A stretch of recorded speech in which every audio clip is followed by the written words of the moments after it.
YCP పాలనలో మహిళలకు రక్షణ లేదు. వైసీపీ పాలనలో మహిళలకు రక్షణ లేకుండా పోయిందని మాజీ ఎమ్మెల్యే గిడ్డి ఈశ్వరి ఆరోపించారు. ఇటీవల అత్యాచారం, హత్యకు గురైన గూడెం కొత్తవీధి మండలానికి చెందిన మైనర్ బాలిక తల్లిదండ్రులను తీసుకుని ఆమె కలెక్టర్ సుమిత్ కుమార్ను శుక్రవారం కలిశారు. బాధిత కుటుంబాన్ని ఆదుకోవాలని కలెక్టర్ను కోరారు. బాధిత కుటుంబాన్ని ఇప్పటి వరకు ఎమ్మెల్యే భాగ్యలక్ష్మి పరామర్శించలేదన్నారు.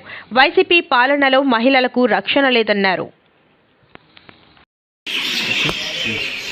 పాడేరు నియోజకవర్గంలో జీకే వీధి మండలంలో చెరుకుపాలెంలో ఈ మధ్య కాలంలో 2వ తారీఖున ఈ వార్తల్లో తెలిసినటువంటి విషయం, ఒక మైనర్ బాలికను ఇద్దరు వ్యక్తులు అత్యాచారం చేసి ఆ బాలికను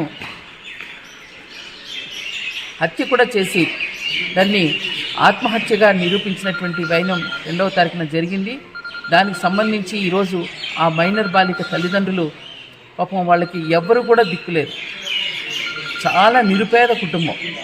ఆ నిరుపేద కుటుంబం వాళ్ళు ఆ గ్రామం నుంచి ఎవరికి వెళ్ళి చెప్పుకోవాలో తెలియలేని పరిస్థితుల్లో తెలుగుదేశం పార్టీ మా నాయకులు అక్కడికి వెళ్ళి వారి యొక్క బాధను తెలుసుకొని ఈరోజు అల్లూరు సీతారామరాజు జిల్లా కలెక్టర్ వారి సమక్షంలో ఆ తల్లిదండ్రులు వారు వచ్చి ఒక ఫిర్యాదుని ఇవ్వడం జరిగింది.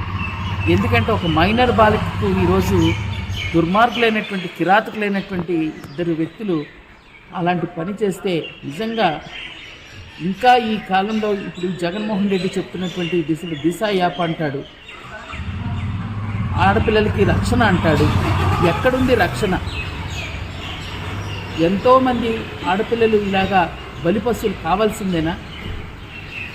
ఈరోజు కలెక్టర్ గారిని కలిస్తే చాలా సానుకూలంగా మానవత్వంతో స్పందించారు. ఖచ్చితంగా ఆ కుటుంబానికి న్యాయం చేస్తాం. అలాగే ప్రభుత్వం నుంచి కూడా మేము నష్టపరిహారాన్ని, కాంపన్సేషన్ కూడా ఇస్తామని చెప్పి వారు మాకు ఆ తల్లిదండ్రులకి ఒక భరోసాని కూడా ఇవ్వడం జరిగింది. అంతేకాదు ఆ వ్యక్తుల్ని ఇప్పటికే పట్టుబడి వారు అరెస్టు కూడా జరగడం జరిగింది. ఇంకా ఇలాంటి కార్యక్రమాలు జరుగుతుంటే మహిళా కమిషన్ ఎక్కడుంది? మహిళా కమిషన్ అని చాలా ప్రగల్భాలు పలుకుతూ, అంటే ఒక తెలుగుదేశం పార్టీ వాళ్ళు ఎవరైనా మాట్లాడితే మాత్రం మహిళా కమిషన్ ముందుకు వస్తారు. ఇలా మారుమూల ఒక గిరిజన ప్రాంతంలో గిరిజన మైనర్ బాలికకి జరిగినటువంటి అత్యాచారాన్ని మాత్రం మహిళా కమిషను స్పందించదు. కనీసం ఆ పార్టీలో ఉన్నటువంటి ఒక ఎమ్మెల్యే కానీ, ఎంపీ కానీ కూడా ఈరోజు స్పందించలేదు. ఏంటి దౌర్భాగ్యం?